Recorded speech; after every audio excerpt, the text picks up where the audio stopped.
कि पदार्थ की अवस्था के बारे में कि ऐसे तो पदार्थ के मुख्यतः 3 अवस्था है, लेकिन अगर कुल अवस्था का बात किया जाए तो पदार्थ के 5 अवस्था होते हैं, ठीक ना।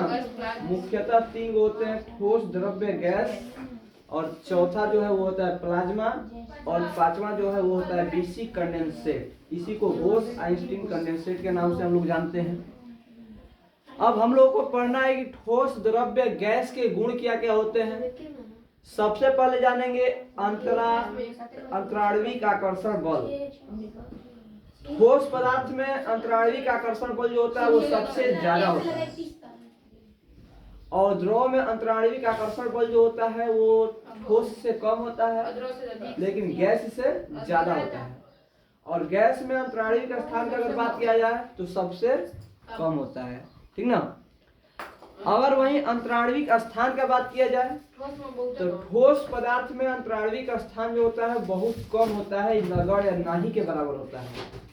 द्रव में अंतराणविक स्थान का बात किया जाए तो ठोस से ज्यादा होता है और गैस से कम। सबसे कम अंतराणविक स्थान जो होता है ठोस में, उसके बाद द्रव में, और उससे सबसे अधिक का बात अगर किया जाए तो गैस में। और आकृति का बात किया जाए, आकृति का मतलब होता है आकार। तो ठोस पदार्थ का जो आकार होता है वो निश्चित होता है, द्रव का निश्चित नहीं होता है यानी अनिश्चित होता है, और गैस का भी आकार निश्चित नहीं होता है, अनिश्चित होगा। तो ठोस निश्चित, द्रव अनिश्चित और गैस निश्चित होगा। जिसमें रखेंगे तो उसका आकार बन जाएगा, गैस अनिश्चित हो जाएगा। भले ही हम किसी चीज में रखेंगे, जिस बर्तन में रखते हैं या जिस चीज में रखते हैं उस शेप का हो जाता है, तो गैस का जो आकार होता है वो अनिश्चित होता है, ठीक ना। आगे हम लोग पढ़ेंगे आयतन के बारे में। आयतन, ठोस पदार्थ का आयतन जो होता है निश्चित होता है। आयतन मतलब होता है एक तरफ से जगह घेरना, ठीक ना। ठोस पदार्थ का आयतन निश्चित होता है, काहे कि कहीं भी अगर ठोस पदार्थ को हम रखेंगे तो वो कुछ नहीं तो कुछ स्थान घेरेगा, इसीलिए कहा जाता है कि ठोस पदार्थ की जो आयतन होते हैं वो निश्चित होते हैं। और उसी प्रकार द्रव को भी अगर हम कहीं रखते हैं तो वहां पर भी क्या होगा, कुछ स्थान घेरेगा, इसीलिए द्रव का भी क्या होता है, आयतन निश्चित हो गया। अब है गैस।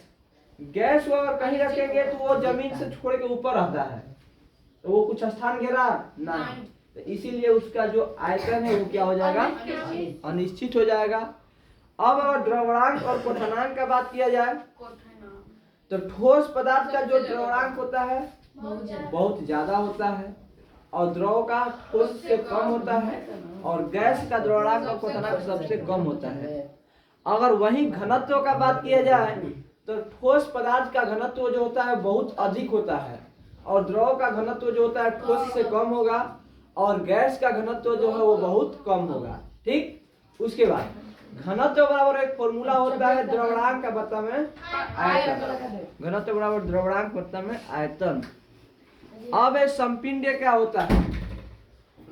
संपिंड में बताया गया है कि जो वस्तु दबाने पर दब जाए उसे संपिंड कहते हैं। जैसे कोई भी पदार्थ को ले लो, पदार्थ का तीनों अवस्था ले लो, जो दबाने पर आसानी से दब जाए उसको क्या कहेंगे, उसको कहेंगे संपिंड।